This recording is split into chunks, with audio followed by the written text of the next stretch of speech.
जी बेटा, अस्सलाम वालेकुम। कैसे हो आप लोग? मैं आप लोगों को कल के लेक्चर में जो लास्ट मैंने लेक्चर दिया वो एंटीपार्टम हेमरेज स्टार्ट किया था। तो एंटीपार्टम हेमरेज मैं वहाँ लेके जा रही हूँ स्लाइड तक जहाँ पे हमने छोड़ा था। इसके कंटेंट्स मैंने आपको बता दिए थे, ऑब्जेक्टिव भी हो गए थे। और एंटीपार्टम हेमरेज जो है इसको मैंने अच्छी तरह आपको बताया था कि एंटीपार्टम हेमरेज होता क्या है। ठीक है, bleeding from vagina before delivery जो है वो 24 वीक से लेके टर्म तक जो ब्लीडिंग हो उसे जो है एंटीपार्टम हेमरेज बोलते हैं। और इसकी काज भी मैंने बता दी थी कि placental causes, genital tract causes, bleeding disorder and rupture of uterus. इसमें से मैं आप लोगों को प्लेसेंटल काजेस बता रही थी कि प्लेसेंटल काजेस क्या हो सकती हैं। इसमें सबसे पहले मैंने आप लोगों को प्लेसेंटा प्रीविया पढ़ाया था। और प्लेसेंटा प्रीविया की नेक्स्ट जो है नॉर्मल प्लेसेंटा कहाँ पे अटैच होता है और प्लेसेंटा प्रीविया क्या होता है। और प्लेसेंटा प्रीविया की नेक्स्ट 4 टाइप्स मैंने बेटा आपको बताई थी कि 4 टाइप्स। ये आपके सामने जो स्लाइड है ये 4 types of the placenta previa जो मैं आपको ऑलरेडी बता चुकी हूँ। जी यहाँ भी अच्छा ये चीज मैं आपको बताती जाऊं कि आप लोगों ने जब भी कहीं आपको ये क्वेश्चन आए, ये क्वेश्चन बड़ा इंपॉर्टेंट है, आता होता है। इसमें आपने टाइप 1, टाइप 2, टाइप 3, टाइप 4 के साथ साथ उनके ओरिजिनल जो है नेम लिखने। ठीक है, जैसे मैंने बताया था कि जो है टाइप 1 को लो लाइंग प्लेसेंटा बोलते हैं और टाइप 2 को मार्जिनल, टाइप 3 जो है उसको जो है पार्शल एंड टाइप 4 को जो है कंप्लीट प्लेसेंटा प्रीविया। इसी तरह इसके जो है प्री डिस्पोजिंग फैक्टर थे के इसलिए कब कब होता है प्री ट्विंस प्रेगनेंसी में मैंने बताया था। इसलिए होता है कि अगर लार्ज साइज प्लेसेंटा में भी एक प्लेसेंटा है तो लार्ज साइज होगा, नहीं तो दो प्लेसेंटा हो गए ऊपर नीचे होने की वजह से प्लेसेंटा लो लाइंग हो जाएगा। और दूसरी बात मैंने बताई थी कि इंक्रीजिंग मैटरनल एज की वजह से, क्योंकि इंडोमेट्रियम की थिकनिंग कम हो जाती है जिसकी वजह से मैटरनल एज की वजह से भी इसके जो है रिस्क फैक्टर ज्यादा हो सकते हैं। आगे इंक्रीजिंग प्रायोरिटी पैरा जिस तरह मैंने बताया कि 5 से ज्यादा बच्चे होंगे तो उस में भी रिस्क, मल्टीपल प्रेगनेंसी उसमें भी रिस्क फैक्टर ज्यादा होंगे। Previous caesarean section due to scar of the caesarean और any surgery of the operation of the lower abdomen mean uterus की सर्जरी। तो उसमें यूट्रस की सर्जरी का स्कार रह जाए तो प्लेसेंटा वहीं पे अटैच हो जाता है। स्मोकिंग से प्लेसेंटल प्रॉब्लम वो भी मैंने आप लोगों के साथ डिस्कस कर दी थी। और यूट्राइन पैथोलॉजी के यूट्रस जो है वो नॉर्मल साइज में नहीं होगी। माइक्रोकेफेली यूट्रस हो सकती है, एननकेफेली यूट्रस हो सकती है कि यूट्रस की कोई कॉम्प्लिकेशन होने की वजह से प्लेसेंटा नॉर्मल साइड पे नहीं हो सकता। Past history of the placenta previa 4 to 8 time. अब 4 to 8 टाइम जो है परसेंट वो पास्ट हिस्ट्री भी हो सकती है। पास्ट हिस्ट्री या previous history of the women and previous history of the women mother. ठीक हो गया। अब इसके आगे क्लिनिकल फीचर इसके मैंने बताया था कि दोबारा मैं बताती चलूँ कि आपसे कभी गलती ना हो। पेनलेस ब्लीडिंग होती है। एपीएच की बहुत सारी काजेज होती हैं, बट प्लेसेंटा प्रीविया जो है उसमें पेनलेस ब्लीडिंग होगी। उसमें जो है पेन तब होगी अगर यूट्राइन कंट्रैक्शन भी साथ होगी। तो यूट्राइन कंट्रैक्शन इतनी जल्दी नहीं हो जाती, इसलिए पेनलेस जो भी ब्लीडिंग होगी उसको प्लेसेंटा प्रीविया की तरफ लेके जाती है। प्रोवोकिंग फैक्टर कोई और फैक्टर भी हो सकते हैं, any other factor, shock and asymptomatic.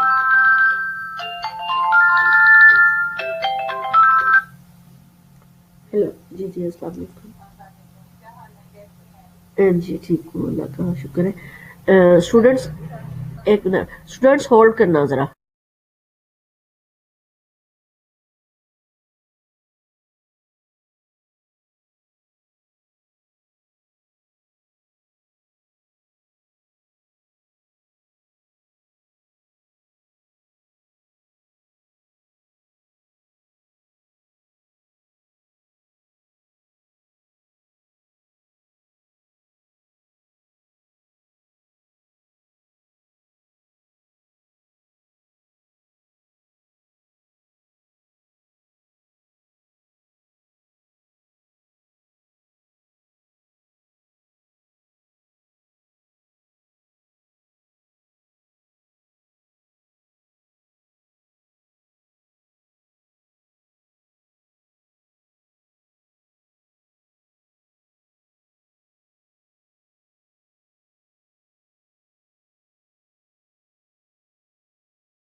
जी बेटा, जी जी। अब दूसरा क्लिनिकल फीचर इसके शॉक हो सकते हैं और एसिम्प्टोमेटिक। एसिम्प्टोमेटिक मैंने बताया था कि एसिम्प्टोमेटिक में कोई सिम्टम इसके अपीयर नहीं होते, क्योंकि पेन नहीं होती ना इसमें, तो इसलिए कोई सिम्टम होते ही नहीं है।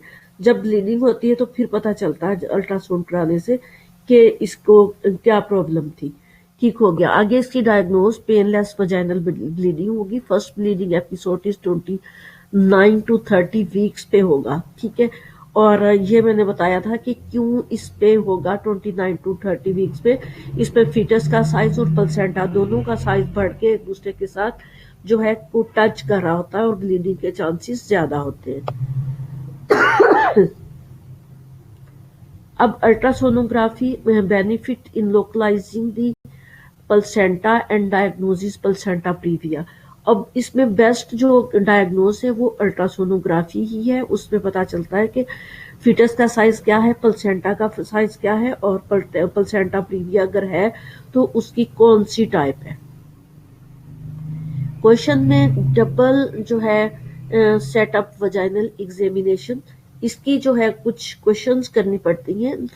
नो डिजिटल वजाइनल और rectal examination is performed in case of placenta previa. बेटा प्लेसेंटा प्रीविया में जो है वो वजाइनल या रेक्टल एग्जामिनेशन नहीं करते, क्योंकि वैसे हमारे पास पेशेंट आता है तो उसको अगर ब्लीडिंग होती है तो फौरन गायनोकोलॉजिस्ट जो है वो वजाइनल एग्जामिनेशन करके देखती है कि इसको ब्लीडिंग क्यों हो रही।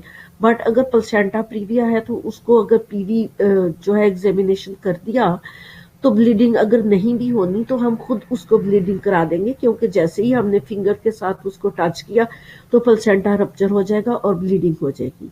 ओनली इसलिए कहा गया है कि इसकी जो है किसी किस्म की भी जो है फिंगर एग्जामिनेशन या पीवी एग्जामिनेशन नहीं करना। Only as a final and definite event and only under conditions of double setup. अब अगर किसी वजह से वजाइनल एग्जामिनेशन करना पड़ जाए तो उसमें डबल सेटअप एग्जामिनेशन करते हैं। अब आपको बताती चलूं कि डबल सेटअप एग्जामिनेशन होता क्या है। This procedure involves careful evacuation of the cervix in the operation room with full operation for rapid cesarean section।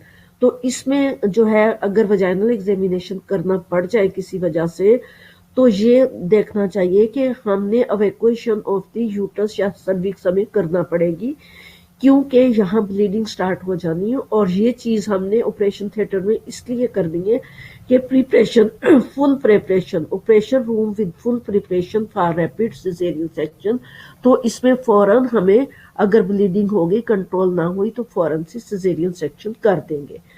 अब इन शॉर्ट के वजाइनल एग्जामिनेशन कभी भी नहीं करते। अगर कभी जरूरत पेश आ जाए करने की, तो डबल जो है सेटअप एग्जामिनेशन करते हैं ऑपरेशन थिएटर में जाके। और इसमें दो चीजें होती हैं, एक तो वजाइनल एग्जामिनेशन से फौरन अगर हम एवेक्युएशन ऑफ द यूट्रस कर सकते हैं, दैट्स गुड। अदरवाइज फिर हम सिजेरियन सेक्शन का अरेंज कर चुके होते हैं, तो सिजेरियन सेक्शन करके, क्योंकि हमें मदर और फीटस दोनों की जान बचाना होगी। Treatment for placenta previa. Placenta previa के लिए ट्रीटमेंट क्या होगी? Once diagnosed, placenta previa will usually require bed rest for mother and frequent hospital visits depending on the gestational age। तो बेटा इसमें सबसे पहले तो ये देखना होता है कि अगर डायग्नोस हो गया कि प्लेसेंटा प्रीविया है, तो इसमें पेशेंट को सिर्फ बेड रेस्ट करवाते हैं। अब बेड रेस्ट करवाने के लिए हम ये देखते हैं कि वो टर्म में कहाँ तक पहुंचा, उसको कौन सा वीक चल रहा है। अगर उसका कोई वीक दूर दराज तक है, अभी के उसको 29, 30, 31, 33 वीक्स हुए, तो ऐसे पेशेंट को जो है बोलते हैं कि उसने उठ के वॉशरूम तक भी नहीं जाना, टाइप 3 एंड टाइप 4 में। ठीक है, जैसे टाइप 3 एंड टाइप 4 जो है वो partially and completely cover the cervix होता है। ठीक है, प्लेसेंटा ने पार्शली और कंप्लीटली कवर किया होता है सर्विक्स को। और जैसे ही इन डेज में इस टाइम में जो है फीमेल उठ के खड़ी होगी, तो रप्चर हो जाएगा, प्लेसेंटा रप्चर हो जाएगा। इसलिए ऐसी औरतों को सिर्फ बेड रेस्ट और बेड पे ही बेड पेन और यूरिनल वगैरह देते हैं। ठीक हो गया।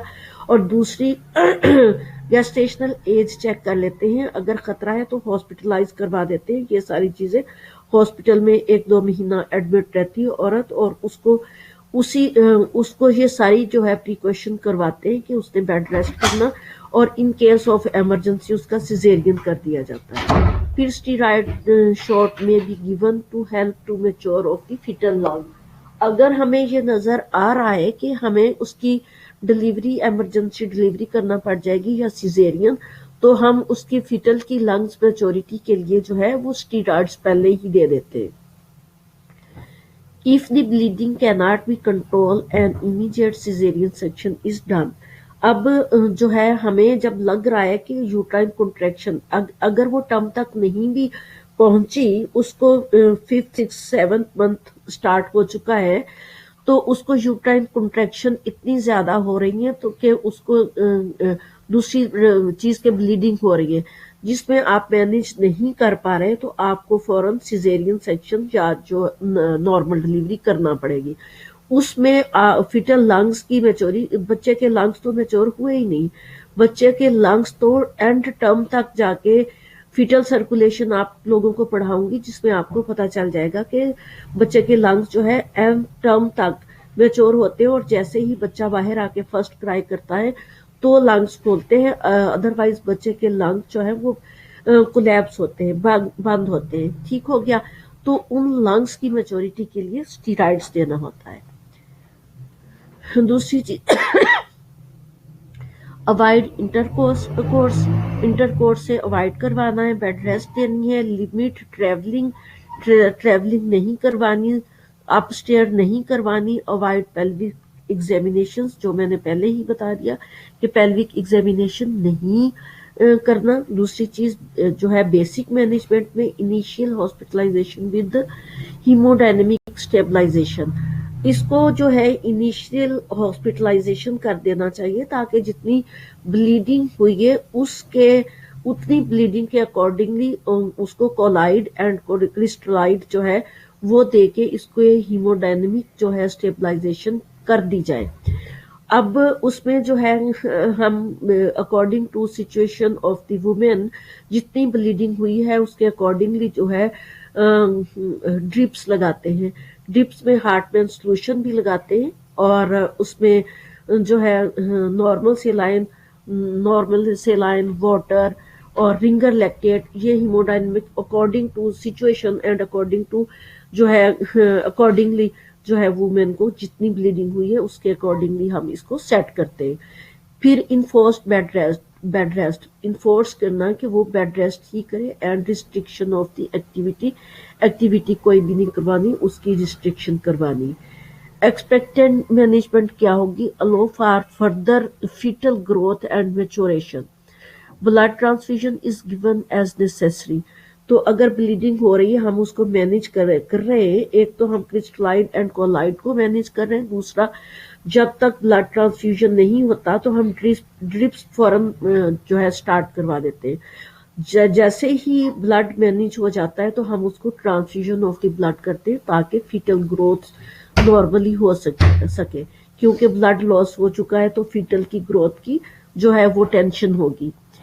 इम्यूनोसेंटेसिस for fetal lungs maturity and testing.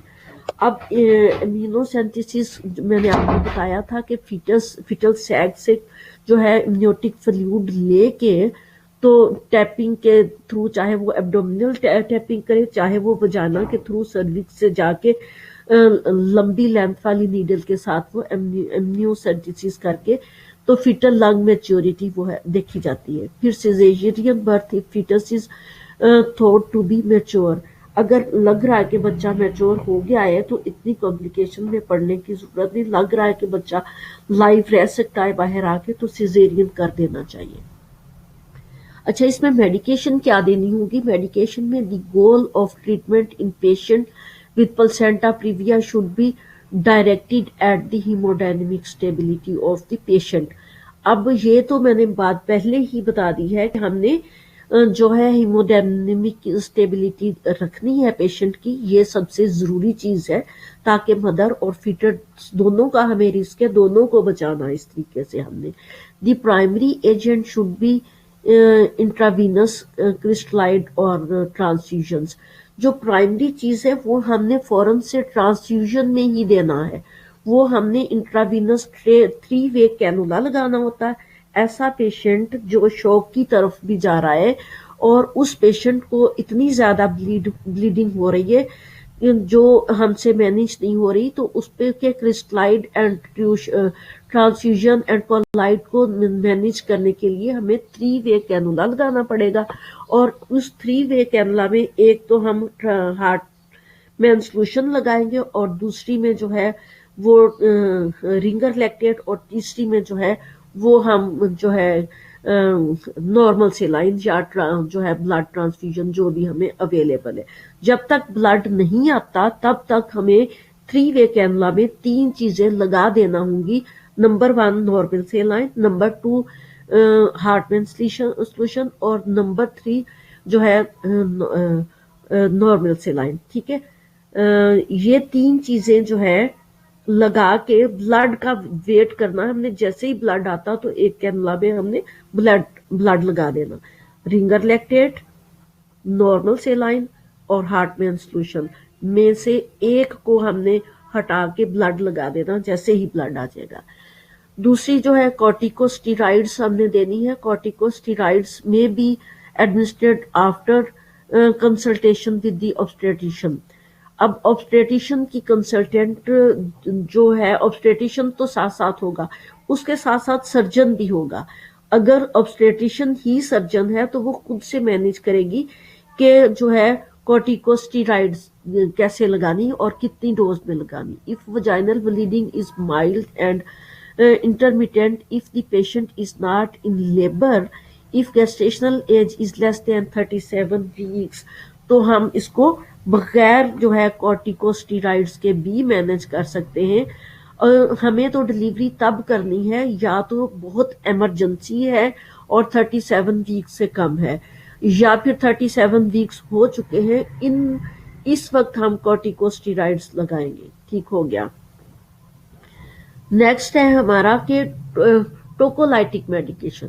अब टोकोलाइटिक मेडिकेशन हमने ज़रूर देनी है। Some specialist advocate to promote the time for expectant management of the symptomatic placenta previa. A recent study seems to suggest that the use of tocolytic increases the duration of pregnancy and increases the baby birth weight without any adverse effect. For example, magnesium sulfate, indomethacin and salbutamol और निफेडिफिन। अब ये medication जो है टोकोलाइटिक medication है, जिसमें हम जो है यूट्राइन कंट्रैक्शन कह लें कि कम कर सकते हैं। पेशेंट अगर पेशेंट को यूट्राइन कंट्रैक्शन हो चुकी है, अगर तो पेशेंट लेबर में है तो लेबर मीन के यूट्राइन कंट्रैक्शन उसको स्टार्ट हो चुकी है और ब्लीडिंग हो रही है। एक तरफ तो हम ब्लीडिंग को मैनेज कर रहे हैं और दूसरी तरफ हम उसको टोकोलाइटिक मेडिकेशन जो उसकी लेबर को खत्म कर रही है, ठीक है, उसकी यूट्राइन कंट्रैक्शन को खत्म कर रही है, ये वाली मेडिसिन है। तो इन मेडिकेशन के साथ अगर जो है पेशेंट टर्म तक जा सकती है तो हर मुमकिन कोशिश करनी है कि पेशेंट को टर्म तक ले जाएं ताकि फीटस जो है वो हेल्दी हो जाए और हम healthy fetus and healthy mother achieve कर सकें। अगर टोकोलाइटिक मेडिकेशन देने के बावजूद भी कंट्रैक्शन नहीं रुक रही तो फिर जो है उसमें सिजेरियन सेक्शन ही करना पड़ता है। Indication of vaginal delivery can B completed with minimal blood loss. Fetus is dead. Major fetal malformation. जी, इंडिकेशन फॉर वजाइनल डिलीवरी इस सूरत में हम करेंगे अगर तो delivery can be accomplished with minimal blood loss. Delivery जो है वो कंप्लीट हो गई है, टर्म तक पहुंच गई है और मिनिमल ब्लड लॉस हुआ।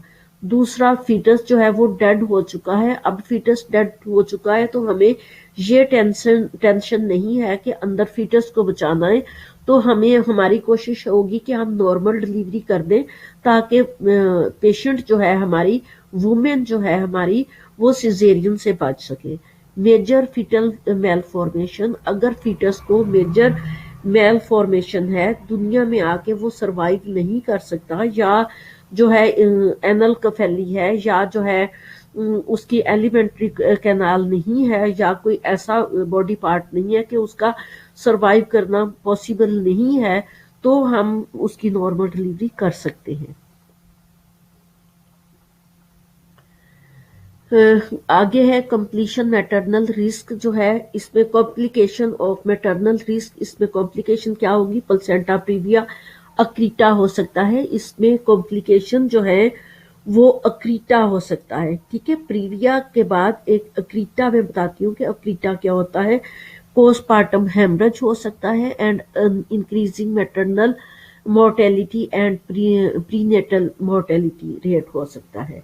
अब प्लेसेंटा प्रीविया तो आपको पता है, अक्रीटा में जब पढ़ाऊंगी, इसी में आगे मेरी स्लाइड है, उसमें 5-6 किस्म के प्लेसेंटा, जिनमें से सिर्फ मैंने अभी आप लोगों को प्लेसेंटा प्रीविया बताया, ठीक है। कॉम्प्लिकेशन में प्लेसेंटा अक्रीटा हो सकता है। और पोस्टपार्टम हेमरेज मीन डिलीवरी के बाद जो ब्लीडिंग होगी, that is called PPH, postpartum haemorrhage, ठीक है। ये होने के बहुत ज़्यादा रिस्क फैक्टर्स होते हैं, increasing maternal mortality and prenatal mortality, और ये रिस्क भी हो सकते हैं, ठीक हो गया। अब फिटल रिस्क क्या हो गया, वो मैटरनल रिस्क थे, ये फिटल रिस्क है। फिटल रिस्क में प्रीमेच्योर जो है बर्थ हो सकती है। डेफिनेटली जब टर्म तक गया ही नहीं और जो है बच्चे को ब्लीडिंग इतनी ज़्यादा होगी और बच्चे को ब्लड मिला ही नहीं, तो वो प्रीमेच्योर बर्थ हो सकती है। प्रीनेटल मोर्टेलिटी 4.2 टू 8.1% जो है प्रीनेटल मोर्टेलिटी भी हो सकती है। आगे प्लेसेंटा अब्रप्शन। अब प्लेसेंटा अब्रप्शन क्या है, जैसे मैंने आपको प्लसेंटा की टाइप्स में से प्लसेंटा प्रीविया पढ़ाया, इसी तरह जो है प्लसेंटा अब्रप्शन है। अब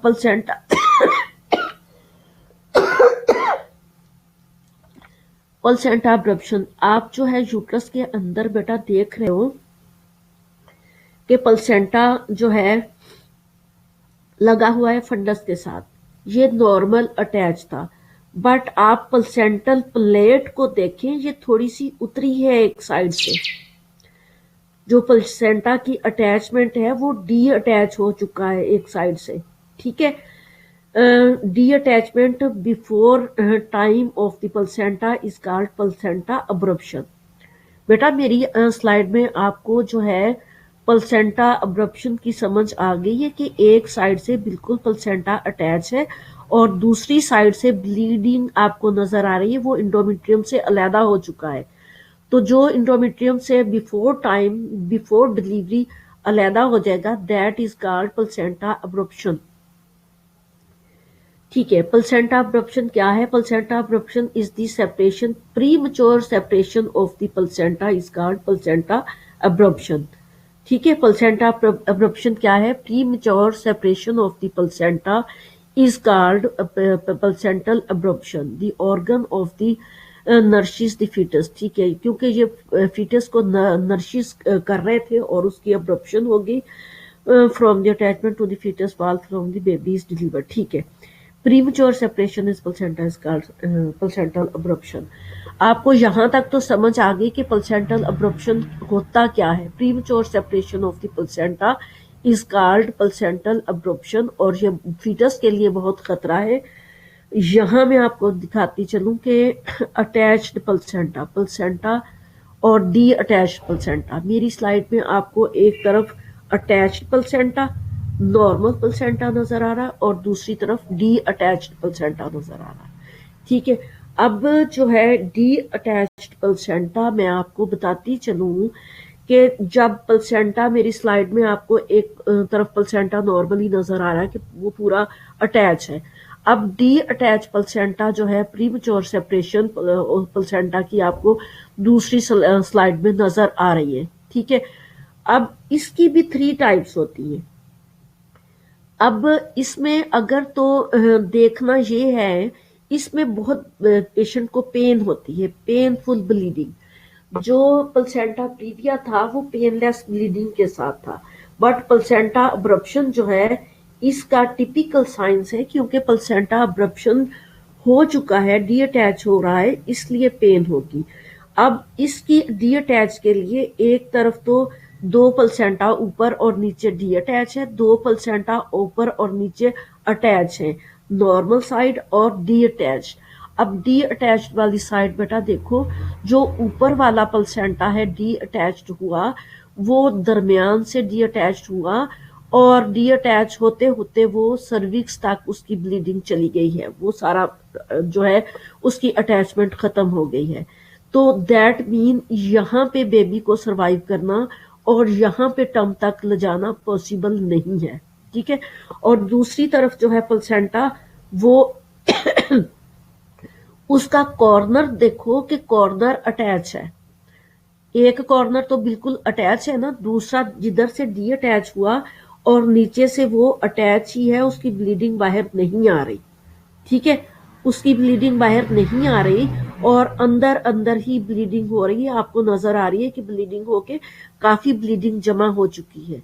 जब ये ब्लीडिंग होके इस तरह से जमा हो जाती है तो प्लसेंटल प्लेट नॉर्मली जो है वो ऊपर उठ आती है। प्लसेंटा जो है नॉर्मली वो ऊपर को हो जाता है। ठीक है, क्योंकि नीचे जो है ब्लीडिंग जमा होती जा रही है और ब्लीडिंग को बाहर निकलने के लिए कॉर्नर अब जुड़ा हुआ है। सो ये तो छोटा कॉर्नर जुड़ा हुआ है ना, सम टाइम बड़ा कॉर्नर जुड़ा होता है, उधर से भी प्लसेंटा जुड़ा होता है और उधर से भी, और दरमियान से डी अटैच हो जाता है। जब वो दरमियान से डी अटैच होता है तो पूरी ब्लीडिंग जो है वो इंटरनल ब्लीडिंग होती है, और वो इंटरनल ब्लीडिंग जो है वो पेशेंट की जान के लिए खतरा होती है। वो प्लसेंटा को ऊपर को उभार देती है। जब हम अल्ट्रासाउंड करते हैं तो उस अल्ट्रासाउंड से हमें पता चलता है कि प्लसेंटल प्लेट जो है वो नॉर्मल नहीं है, ऊपर को उभरी हुई है। जहां से ऊपर को उभरी हुई है दैट मीन के नीचे से ब्लीडिंग जो है वो फील्ड है। अब देखना ये होता है कि प्लेसेंटा जो है वो नॉर्मली कितना डी अटैच हुआ। जैसे बच्चों मैंने आप लोगों को जो है प्लेसेंटा का पढ़ाया था कि स्पाइरल आर्टरीज कितनी होती हैं और कितनी जो है प्लेसेंटा को नॉर्मल जो है ब्लड सप्लाई करें, मोर देन 100 जो है स्पाइरल आर्टरीज जो है ब्लड सप्लाई कर रही होती हैं।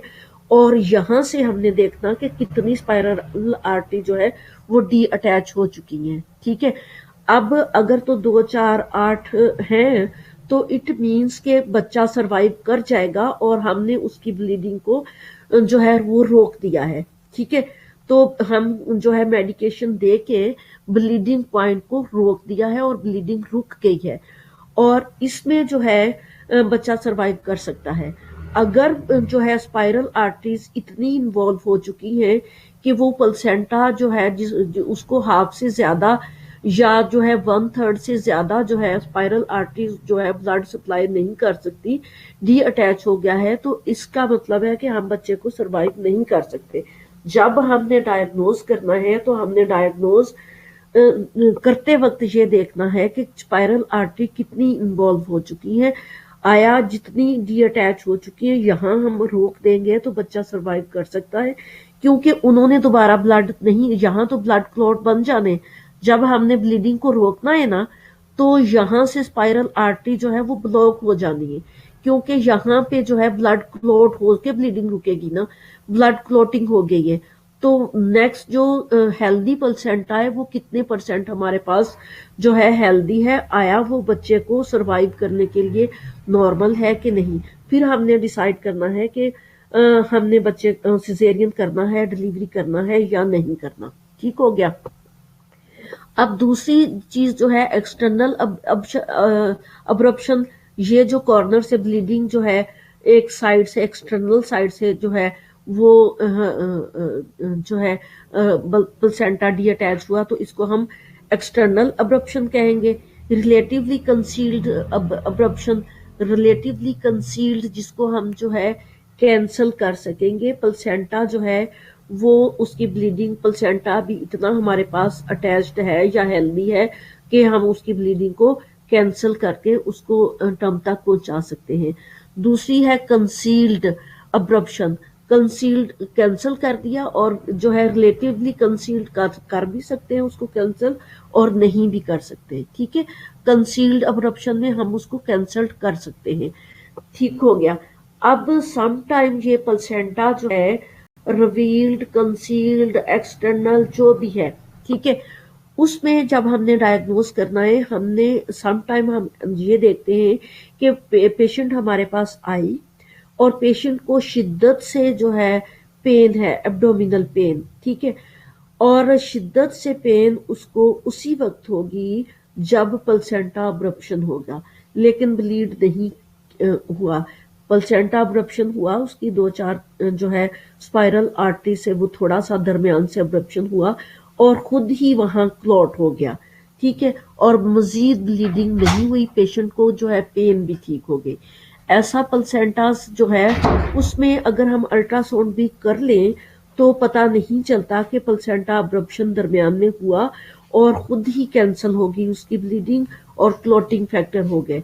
अगर तो ज्यादा था तो प्लेसेंटल प्लेट जो है वो चेंज होगी, प्लेसेंटा दरमियान से उभर जाएगा और हम उसको नॉर्मली जो है देख सकेंगे थ्रू अल्ट्रासाउंड कि ये जो है प्लेसेंटा अब्रप्शन है। अगर वो थोड़ा सा हुआ और कैंसिल हो गया और वहां पे क्लॉटिंग फैक्टर आ गए तो हम डायग्नोज ही नहीं कर पाएंगे, लेकिन जो एक्सपीरियंस पर्सन होते हैं उनको ये पता चल जाता है कि ये प्लेसेंटा अब्रप्शन था और खुद से ही कवर हो गया।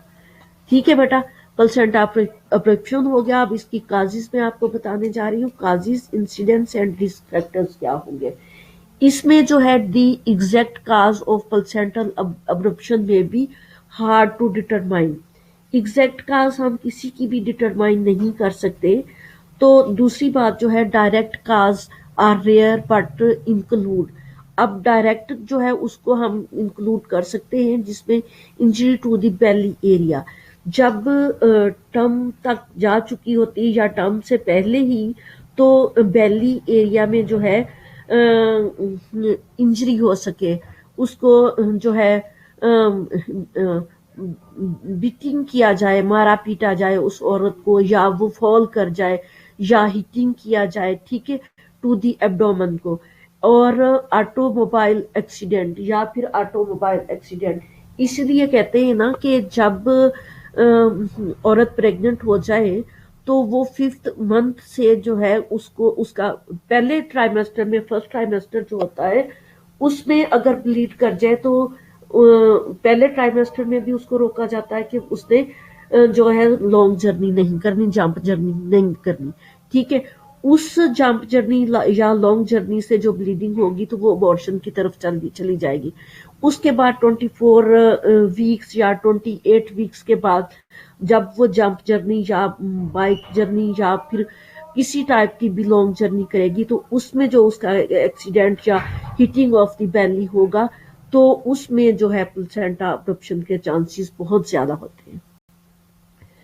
अब जो है sudden loss of uterine volume can occur with rapid loss of amniotic fluid or after first twin is delivered. अब एमनियोटिक फ्लूइड जो है, amniotic sac some time rupture हो जाती है, सम टाइम रप्चर या तो वो हीटिंग से होती है, ठीक है, बेली जो है इंजरी या बेली हीटिंग या बेली पे जो है सम टाइम जो है वो बच्चे भी अपनी माँ के पेट के ऊपर चढ़ के जो है खेल रहे होते हैं, नाच कूद रहे होते हैं, वो भी हीटिंग ऑफ दी एब्डोमिनल बेली होता, ठीक है, एब्डोमन होता। तो उसमें क्या होता है, या फिर वो लॉन्ग जर्नी कर रही है या जंप जर्नी कर रही है या किसी ने जानबूझ के उस बेचारी को मारा है, ठीक है, इसमें जो है एमनियोटिक सैक रप्चर हो जाती है। जैसे ही एमनियोटिक सैक रप्चर होती है तो एमनियोटिक सैक ही तो थी जिसने प्लेसेंटा को सपोर्ट दी हुई है, तो वो एकदम से उसकी सपोर्ट खत्म हो गई और प्लेसेंटा जो है अब्रप्शन हो गया, ठीक हो गया। और दूसरी बात इन्होंने बताई है कि सडन लॉस ऑफ वॉल्यूम इस तरह से भी हो सकता है, अगर ट्विंस प्रेगनेंसी है, एक बच्चे की डिलीवरी हो गई है और एमनियोटिक सैक जो है वो रप्चर होगी, दूसरा भी डिलीवर करने वाला है तो प्लेसेंटा अब्रप्शन हो गया। यहाँ पे प्लेसेंटा अब्रप्शन के बहुत सारे रिस्क फैक्टर थे, अब प्लेसेंटा अब्रप्शन हो गया और पेशेंट को वहां से भी ब्लीडिंग स्टार्ट होगी प्लेसेंटल साइड से। अभी एक बच्चा अंदर है, उस बच्चे की जान को खतरा होगा और मदर की अपनी जान को खतरा होगा।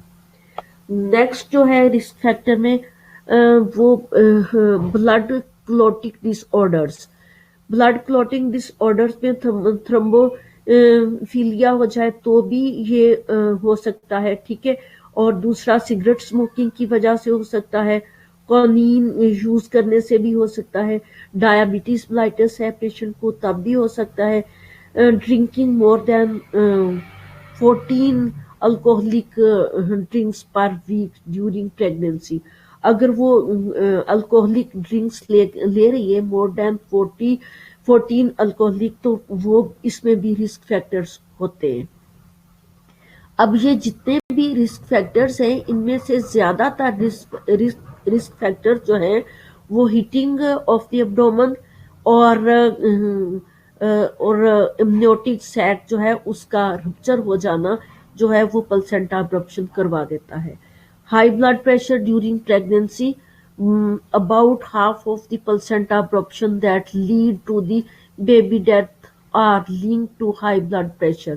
हाई ब्लड प्रेशर की वजह से भी होता है और इसमें जो है बेबी या फीटस के डेथ होने का खतरा होता है due to abruption, placental abruption. High blood pressure में भी इसके रिस्क फैक्टर होते हैं। History of the placenta abruption, अगर हिस्ट्री है प्लेसेंटा अब्रप्शन की तो अब भी रिस्क फैक्टर में आ जाएगा। इंक्रीज यूट्राइन डिस्टेंशन में अक्कर विद मल्टीपल प्रेगनेंसीज और very large volume of the amniotic fluid, इसकी वजह से भी हो सकता है, ये चीज पहले भी बता दी है। Large number of past deliveries large number of past deliveries, ठीक है, पास्ट डिलीवरीज जो है वो ज्यादा हुई हूँ, ठीक है, जिसमें जो है मल्टी ग्रेविड वुमेन कह सकते हैं और ओल्डर मदर कह सकते हैं, ठीक है। ओल्डर मदर और जो है मल्टीपल ग्रेविडा, इसमें डिफरेंट है। मे बी ओल्डर मदर है वो फर्स्ट टाइम जो है डिलीवर है, but according to her old age जो है इसके रिस्क फैक्टर हो सकते हैं, चाहे वो फर्स्ट टाइम ही प्रेग्नेंट क्यों ना हो, बट ओल्ड एज ही एक ऐसा रिस्क फैक्टर है जिसमें सारे मसल्स जो है वो थिन हो जाते हैं और इंडोमेट्रियम भी थिनेस्ट होने की वजह से जो है रिस्क फैक्टर में चला जाता है कि प्लेसेंटा अब्रप्शन हो सकता है। प्रीमेच्योर रप्चर ऑफ मेम्ब्रेन, ये पहले भी हो गया है। इसमें जो है क्या कहा इन्होंने, the bag of the water break before, हाँ ठीक है। ये हो गया यूट्राइन फाइब्राइड। यूट्राइन फाइब्राइड अगर है तो भी रिस्क फैक्टर हो सकता है। इसके सिम्टम्स क्या हो सकते हैं? एब्डोमिनल पेन, सीवियर पेन होगी, ठीक है, बैक पेन होगी, एब्डोमन से होके वो बैक की तरफ पेन जाएगी, सीवियर पेन, लोअर एब्डोमन से बैक की तरफ जाएगी, फ्रीक्वेंट यूट्राइन कंट्रैक्शन भी होंगी। इसके साथ ही यूट्राइन कंट्रैक्शन स्टार्ट हो जाती हैं अगर हम टोकोलाइटिक मेडिकेशन इसमें भी देते हैं, ठीक है। Uterine contraction with no relaxation in between, अगर इनकी हाँ नो रिलैक्सेशन, कोई रिलैक्सेशन नहीं, बार बार यूट्राइन कंट्रैक्शन हो रही होती है, वजाइनल ब्लीडिंग भी हो रही होती है, ठीक है। और इसके टेस्ट क्या करने हैं? एब्डोमिनल अल्ट्रासाउंड सबसे जो मेजर टेस्ट इसका है वो एब्डोमिनल अल्ट्रासाउंड से ही पता चलेगा। कंप्लीट ब्लड काउंट तो तब कराना कि अगर इसकी वजह से कोई इन्फेक्शन भी हो सकता है, और एचबी का भी पता चल जाएगा। और फीटल मॉनिटरिंग हमने इसकी जो है वो बहुत क्रिटिकली फीटल मॉनिटरिंग करनी है, क्योंकि जिसकी वजह से ये सारा कुछ औरत को बर्दाश्त करना पड़ रहा है, उसकी मॉनिटरिंग जिसको हमने अचीव करना, उसकी मॉनिटरिंग हमें क्रिटिकल करना पड़ेगी। फिब्रिनोजन लेवल हमें देखना पड़ेगा कि जो है फिब्रिनोजन लेवल इस वक्त क्या है। पार्शल जो है थ्रम्बो प्लास्टीन टाइम, और ये सारी चीजें हमें करा के फिब्रिनोजन, इन शॉर्ट के हमें प्रोथ्रोम्बन और टाइम जो है वो देखना पड़ेगा। फिब्रिनोजन और पार्शल थ्रोम्बन टाइम जो है वो देखना पड़ेगा कि जो इसका ब्लीडिंग जो है क्लोटिंग टाइम वो क्या है, नॉर्मली चल रहा है या उसको कोई प्रॉब्लम है क्लोटिंग फैक्टर्स में। पेल्विक एग्जामिनेशन उसका जो है हम कर सकते हैं, क्योंकि यहाँ पे पेल्विक एग्जामिनेशन भी करना पड़ेगा। प्रोथ्रोम्बन टाइम ये पहले ही हो चुका है, मैंने बता दिया। वजाइनल अल्ट्रासाउंड, इसमें अल्ट्रासाउंड जो है एब्डोमिनल अल्ट्रासाउंड से अगर नहीं पता चल रहा तो हम उसको वजाइनल अल्ट्रासाउंड, जैसे एब्डोमिनल अल्ट्रासाउंड होता है इसी तरह प्रोब जो है, मैंने आपको पहले भी मेरा ख्याल बताया होगा कि पेन की तरह प्रोब होती है जो अंदर लगा के हम देखते हैं। अब ट्रीटमेंट में, इसके ट्रीटमेंट में भी इंक्लूड जो है फ्लूइड थ्रू वेन, जैसे मैंने पहले बताया ना, वही इसकी हमने मैनेजमेंट सेम वही करनी जो प्लेसेंटा प्रीविया की थी। टोकोलाइटिक मेडिकेशन भी देनी है, हमने ब्लड भी देना है, और हमने क्रिस्टलाइड एंड कोलाइड को भी मेंटेन करना है। और अभी आपका टाइम हो गया, मैं जरा आपकी अटेंडेंस ले लूं।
है। जी जी बेटा, मैं स्टार्ट करने लगी हूँ अभी अटेंडेंस।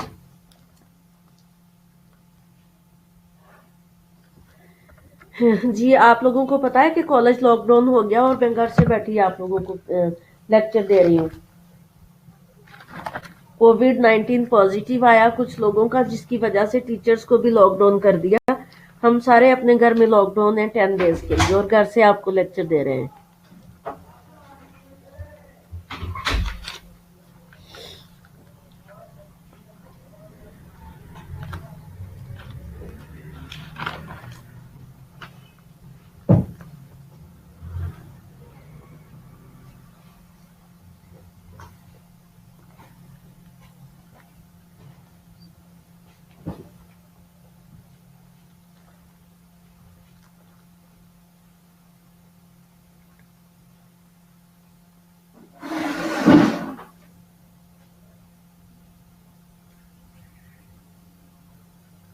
बाजू डिस्टर्ब करना बच्चे।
हाँ है।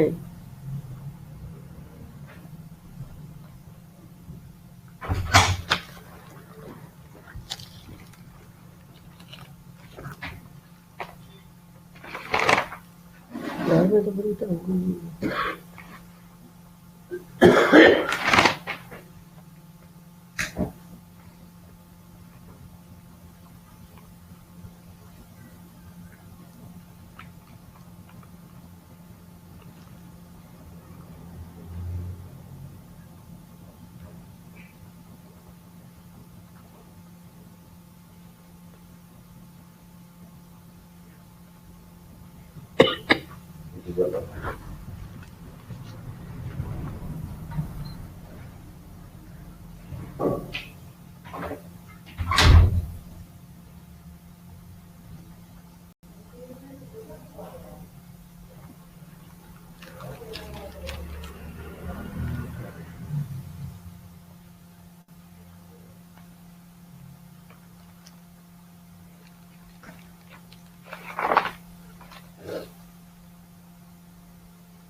भाजी नाश्ता बनाना है।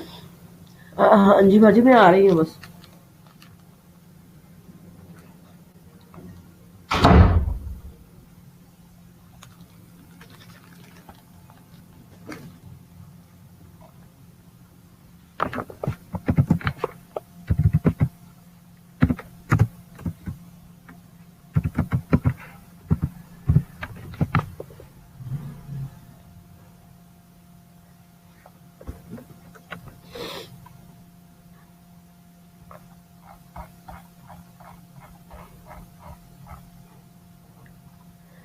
जी बेटा, अल्लाह हाफिज, टेक केयर। मेरा नेक्स्ट लेक्चर नेक्स्ट टाइम होगा तो फिर इसी को हम कंटिन्यू करेंगे, ठीक है? ओके, अल्लाह हाफिज, टेक केयर।